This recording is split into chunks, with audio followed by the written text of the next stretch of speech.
Today, we are continuing our mini series on how to create an end-to-end business growth engine to drive better commercial outcomes. In particular, we're sharing the second part of our shared framework, which is all about how to build relationships of trust, overcome objections, and make people want to buy from you with helpful content and permission-based creative. We'll also be covering how to get this key information in front of your target customers so you can build relationships with them and make them want to buy from you.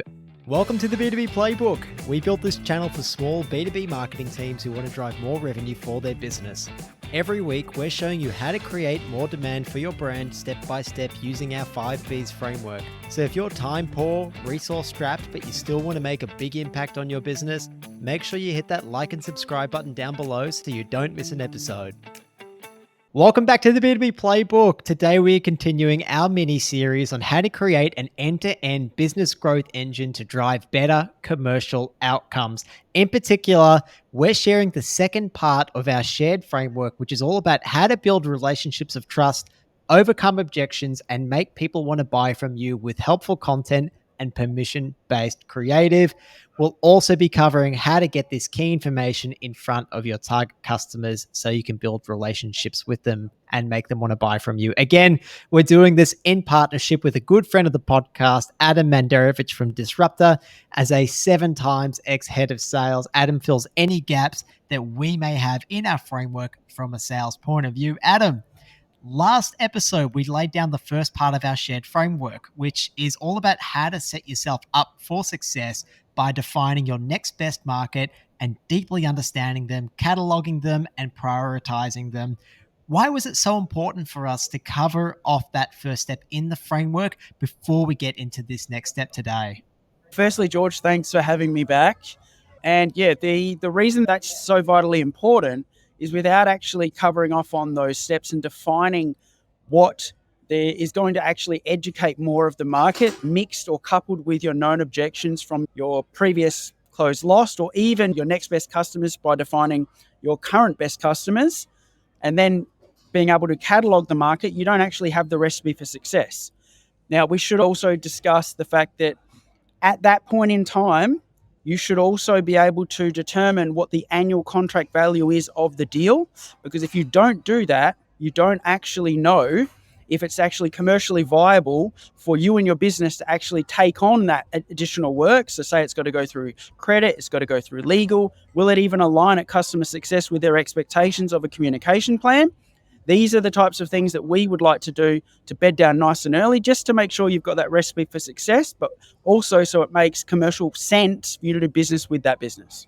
So what you're saying is we're really starting with the end in mind, and that's where so many marketers and so many salespeople really go wrong. Is we have this target list of customers, but we haven't even done the work to really understand, are they going to be a good fit for our business? As you said, will they pass credit and legal? Will they have success using our product or service? And so by figuring all of that out first and then using that to then form our target list, we're going to make life much easier. We're going to be a lot more efficient in our marketing and in the sales interactions that come off the back of it, which is going to lead to a much more efficient acquisition system. Is that fair to say? Yeah. Let's just call out the fact that how we got here is by broken modeling from sales-led growth. So we would know that traditionally marketing and sales are measured on a hypothetical target of how many of these do we need to hit this hypothetical target of meetings, to get this conversion rate, to get this many deals. With only operating that way, you're going to have a certain amount of people to hit those certain amount of conversations or touch points to be able to determine whether those are the right fits. Whereas mine and your combined process really looks at how could we do that, but better in a more efficient market to align you for organizational success.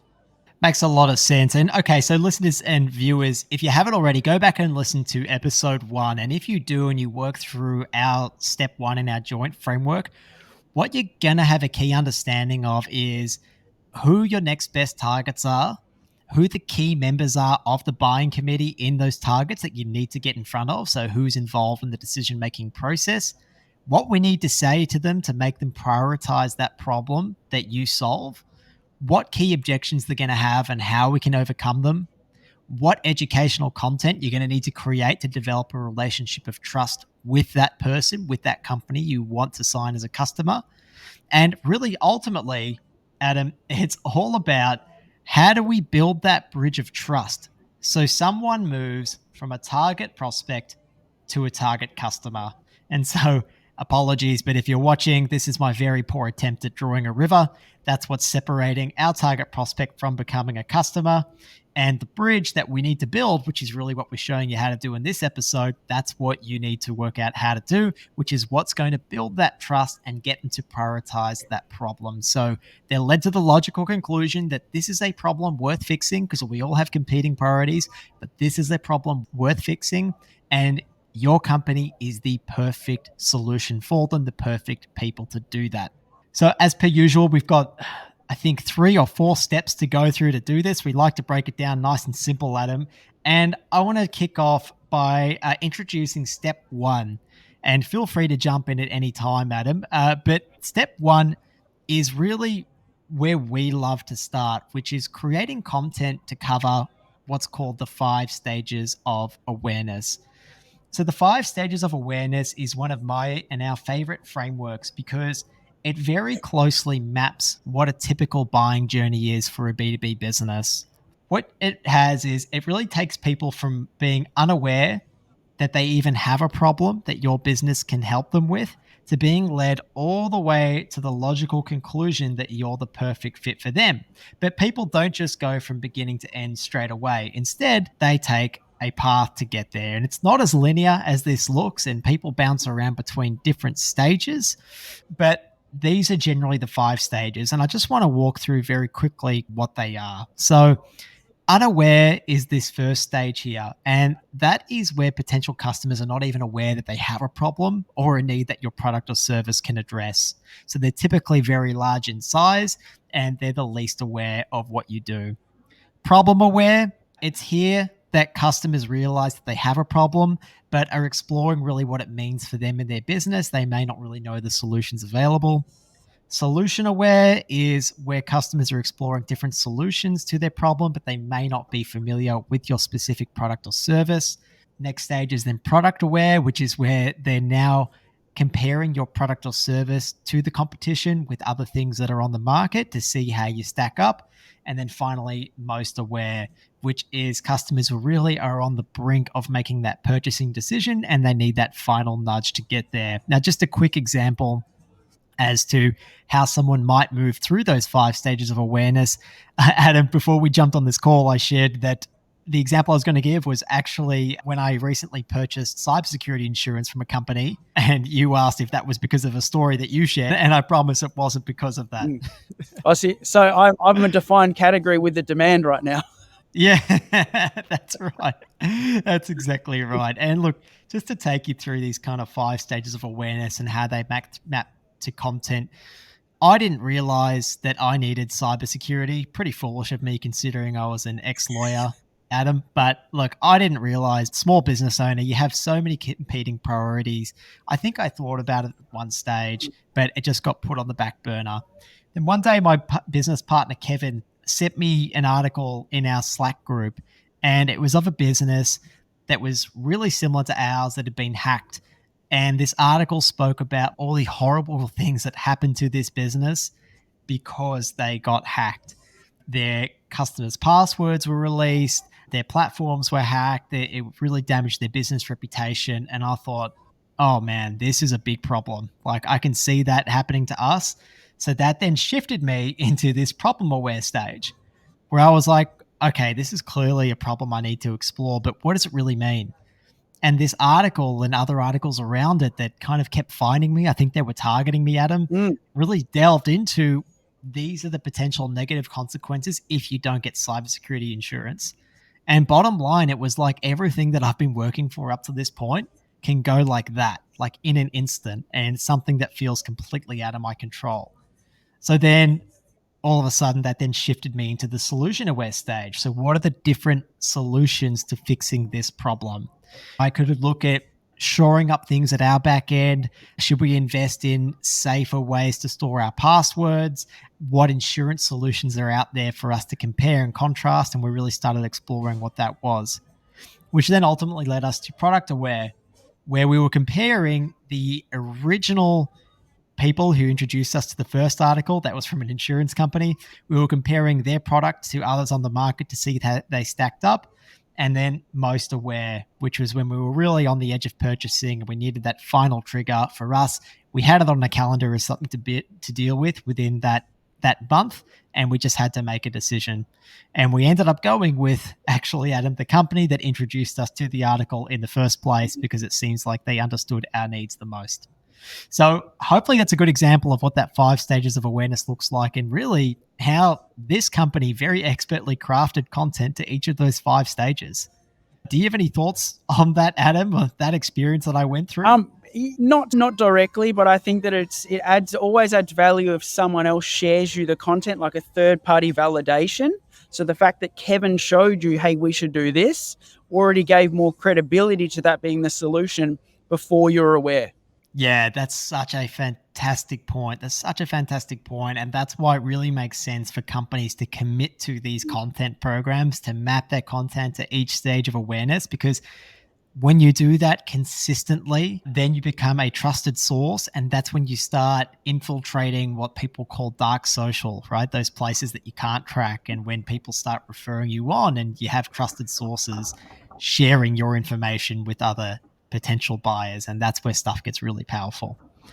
Moving on to step 2, this is where you should really create content that makes dream customers' lives better without them even using your product or service. Now, this is next level stuff, but your goal should really be to try and make your target audiences, your target customers' life better, even without them using your product or service. And that builds a ton of trust. It's just like real life. You build relationships with people by helping them out when they're in times of need. They then grow to trust you because you're there for them. It's no different here. And we actually had a company join our program that was largely sales driven. And sales are doing a lot of heavy outbound work. And they came through our program to really create a marketing asset that showed their audience that, hey, we actually really understand you and your unique problems. We clearly get you. And then the logical conclusion is, and by the way, we've got a great solution to help you fix those problems. So Adam, they were in workforce management. So if you have a construction project going on, there's heaps of trade workers you're trying to manage. It's a huge nightmare doing it. Their platform really helped people manage their time and just make that whole process a lot easier. And what they ended up doing was really nailing down who their best customers were, which they found were electrical contractors. And they created the Construction is Hard podcast, where they had some subject matter experts who have been there and done it. They understand all the problems that these contractors have. They understand all the problems around workforce management. And they very directly in their episodes called out the pains, spoke about them, twisted the knife, and then talked about helpful ways to go and address that. And that wasn't always tied back to their product. But eventually things did come back to their product because it was an obvious conclusion of the topic that they were talking about. And so that's some kind of next level stuff that we think people should be looking at. Step 3, Adam, is where I really want to get you to come in here, which is also when you should create content that overcomes any objections and addresses any concerns or opportunities when you first catalog the market. Would you mind giving us an overview again on just a refresher on what cataloging the market is, and then how we can use that to create what you call permission-based content? Yeah, firstly, George, be able to have the recipe to overcome the objections.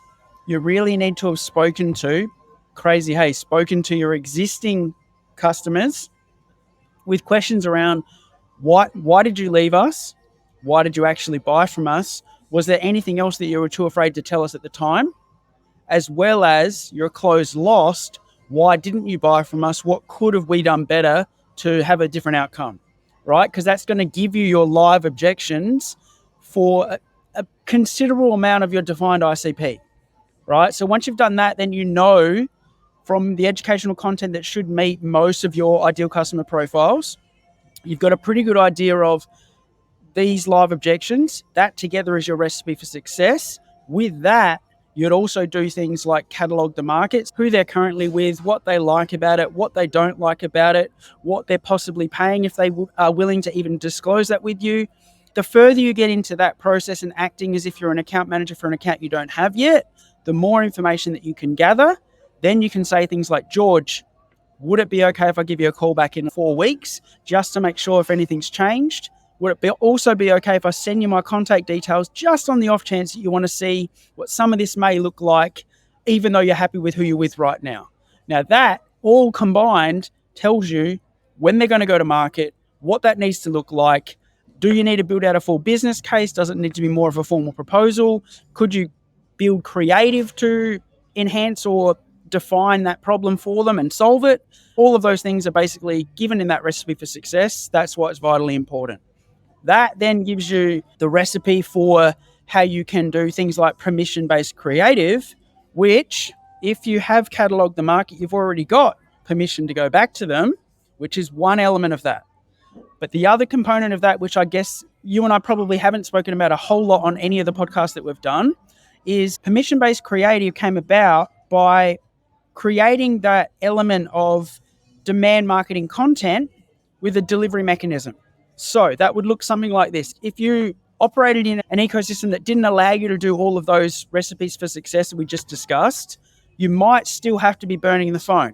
But let's say you've built some type of content that's going to smack it out of the park for that organization. So then you would then be able to call in and go, hey, George, I know you don't have time to talk to me right now, but we've found XYZ with companies just like you. Would it be okay that we show you, after viewing it, you make a decision if you'd like to continue the conversation? If you've already done the cataloging in the market and you've got the recipe for success, you've got permission to go back, you won't need to use that little introduction. But if you haven't, then you would be able to use that element of permission-based creative, which is similar to where yourselves come at what demand marketing should be via push adverts, but we're just using a different mechanism for delivery, if that makes sense. Yeah, absolutely. And we'll get into that in step 4, which is really when we talk about distribution. Yeah. Because the beautiful thing is, if you've done these steps, we know what to say to these accounts. We know how to make them prioritize the problem. If you've gone and cataloged the market and you actually understand, even on an account level, what's important to them and how to make a business case, we can then use that in our next step when it comes to distribution. But Adam and I spoke in part 1 of this mini series all about how you need to do your win-loss analysis, talk to your best billers, talk to people that left you, and they're all going to help inform what these common objections are, what the great opportunities are for your business, why you're such a great fit for these particular companies that you've worked with and for these ones that you're now trying to win over. So you've got that recipe for success, and you can get hyper personalized, especially for the accounts that are really going to probably be a bigger win for your company on this one-to-one level, by going back and leveraging this permission-based creative, which we're going to get into now. Step 4, all about distribution. We know what we got to say to people, Adam. How do we get it in front of people? There's really, when we think about distribution, which is just a fancy word for saying, like, how do we get our stuff in front of people's eyeballs? Like, we know that we need to get in front of people's eyes for them to read it, to watch it, to consume it, to convince them of something. Distribution is just, how do we get that in front of them?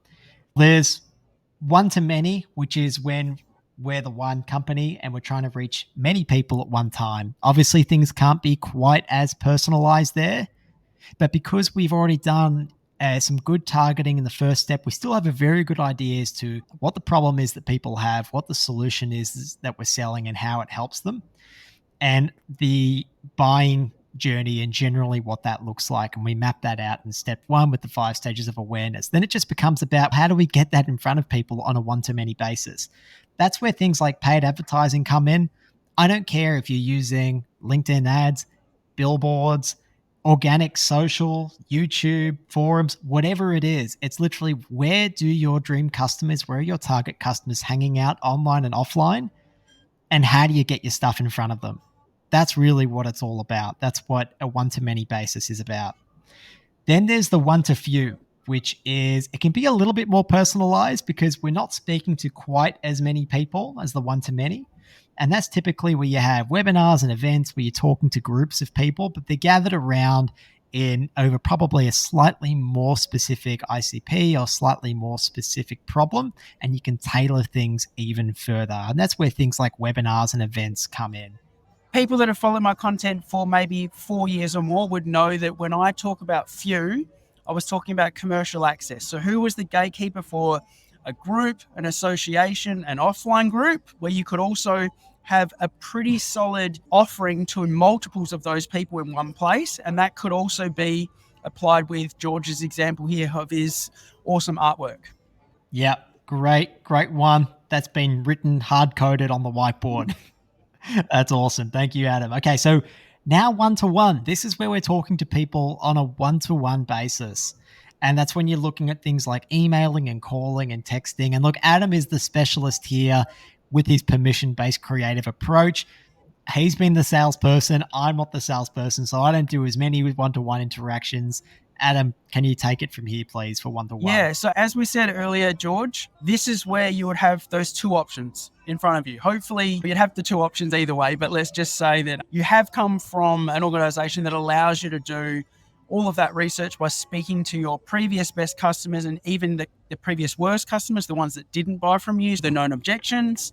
You've also cataloged who you believe from that to be your next best customers. You've cataloged the market, things like what they like, what they don't, what they're paying, when they're going to go to tender, what that recipe for success looks like. So with that, you would know how to educate the market. You would also know the live objections. That tells you what's likely going to push the needle for them. Then you would look, okay, so how do I apply that? That would either be on channels like LinkedIn, cold call, email. Some people are now doing business deals in Twitter DMs. Other people are now doing that in pushing a sequence from LinkedIn, call, email into WhatsApp direct message. However, if you weren't in an organization that allowed you to build that recipe for success, as we discussed earlier, you may still have some educational content that you want to show them or something of value where you can then still call ahead, where in that case, it's going to be pretty much a cold call where you don't know anything about them other than what your research tells you. But you would ask them for permission. Would it be okay to show you this because we believe this and this? Then you can ask them. It's also worth noting that having a higher strike rate for whichever path of those two options that you choose, how you bring that to the right channel to have the right conversation is also equally important. Tony J. Hughes talked about this in Combo Prospecting in 2017, where he could already see a combination of LinkedIn follow, LinkedIn message, cold call, email, other channels was the best way of going about it. And I couldn't agree more. Okay, so there's a bit of a recipe then as to what channels we should use and when. Is that fair to say? Yeah, Adam? okay. So hang on. There's probably a portion here that we haven't covered, George. So within some of the data analytics of how you're targeting some of these customers, you may also know or do an extra layer of where are they more active on other channels so that you can better prioritize your time in terms of where you have those conversations while you're running down your list, if that makes sense. So many years ago, obviously Phone Ready Leads came out with a way that where they could do data cleansing and they could segment the list into who was going to answer the phone. So you could follow the process we've just described. However, for the people that don't or aren't phone ready or non-responsive, you still need to be able to have the conversation with them on the right channel, which is where things came in to be able to check. Are they LinkedIn active? Do they LinkedIn post? Are they active on Twitter? Do they respond on these other channels? And how would you bring them back to having a live conversation? That's a great point there, and probably something we could add in at the beginning to targeting, right? Because then this comes all the way to making your distribution even more efficient, and it's a great call out to try and get that channel validation done before, because it's just going to make what you're doing even more efficient. So you're not wasting people's time doing that calling, doing that LinkedIn messaging if they're not on those platforms or if they don't pick up calls. Yeah. And then Adam, you said then because we have the recipe for success, we can call and speak to those accounts and basically parrot back to them their biggest account level problem because we already know that. Yep. And then because we know our solution and we have some details around their business already, we can actually make a business case and do a bit of financial modeling to make it a complete no-brainer in their mind. Is that correct? Yeah, so that's a really good point, George. Sorry, I should have touched on that, and that actually made that got the cogs turning on this portion of how I can answer that. If you follow these combined processes where you can do it from already having cataloged the market, or you just know the known objections, educational content, you're using a permission base to get to those people on the right channel, that content should be doing much of the heavy lifting to get them further into their process of knowing that you're the right fit to solve their problem, right? Whereas a lot of traditional sales methodologies basically say, no, sales should only be hard selling, getting them to the meeting because that's how they're measured. What we're talking about here is getting them way further into their decision-making process, if not to the point where, yes, we can use this solution. But as you said above there, part of that content would also be financial modeling of why this contract makes sense for it to be a mutual fit, as well as a business case of what it gets them, how it's going to get them there, and what that looks like, and how it even fits at customer success, which a lot of the traditional sales methodologies don't get into any of that, and they don't even understand what those things are because they've only been taught, how can I manipulate this person to get them to the meeting? Because that's how we're incentivized. That's a great point. So we're trying to deliver that information really as early as possible and in our like one to many and one to few interactions too. What people I think forget about this process is ideally by the time you reach this one-to-one person, they're actually the same person that was here in that one to few interaction. And they might have attended your webinar or whatever it is. And they're actually the same person who has been exposed to your YouTube videos, to your advertising, to your organic social, whatever it is that it might be. So by the time we come to have that one-to-one interaction, we've already built so much trust. And we've got so much more of that information out there, which then makes it easier, I think, Adam, for when we have those one-to-one conversations around business case, solving biggest account level problems that makes them just be like, okay, you guys are a complete no-brainer for us. Yeah. And the other repercussion of getting this right, or the consequence, however you want to look at it, is what you're going to do, whether that's in SMB or even at enterprise level, you're going to considerably shorten your sales cycle because you're speaking to more of the market, educating more of the market, and getting them further into their decision-making process so they have a much better understanding of why you are the best fit for them and it's mutually beneficial, as opposed to just burning the 97% of the market, which is what most sales-led organizations do. And then that's why it takes so long for them to strike gold within the percentage of the 3% that are ready to buy. Exactly. And the earlier you do this, the sooner you will reap the rewards from it. We are purely demand generation led business, and people who join our program, some of them will tell us they've been following us for 2 years and I have had no idea who they are. Some of them will tell us they've been following us for 1 month, but their need triggered like a lot faster because of something that happened in the business. And we're getting better at understanding our target audience's objections and getting all this content in front of them so we can agitate that problem more and get them to that faster. But you're absolutely right, Adam. Like our sales cycle is so much shorter, or the perceived sales cycle is so much shorter because we're getting all the information in front of them. Okay, now we know how to build relationships of trust. We're trying to get companies to prioritize that problem that we solve, and we're showing them that we're the best suited people to help them to do it. We've shown you how to do it on a one-to-many, one-to-few, and one-to-one basis to really make it a complete no-brainer that you guys are the perfect solution for this company, and they should prioritize that problem. What's coming up next? Next, we're going to show you how to guarantee that you're going to close the deal by using tactics normally applied to mega deal rooms. Now, I don't know a whole lot about this one, but Adam's had a lot of experience in this. And so I'm very, very excited to get into this next week. So make sure you subscribe and follow so you don't miss the next part in this little mini series on building your business growth engine. Okay. Again, make sure you subscribe and follow. And thank you so much for joining us. As always, we're so grateful that more and more of you join and tune in every week. If we can ask one thing, it would be to please pass the show on to someone who you think would get value from it. Check it out on YouTube. We've got a ton of drawings on our whiteboard that are going to help illustrate these concepts even further.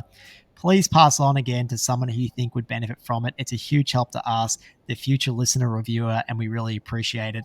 Thank you, listeners and viewers, for your time. And thank you, Adam, so much again for your time. Thanks, George. Thanks for having me. I love our combined process. Exciting where it's going to go. Stay tuned for next week. Cheers.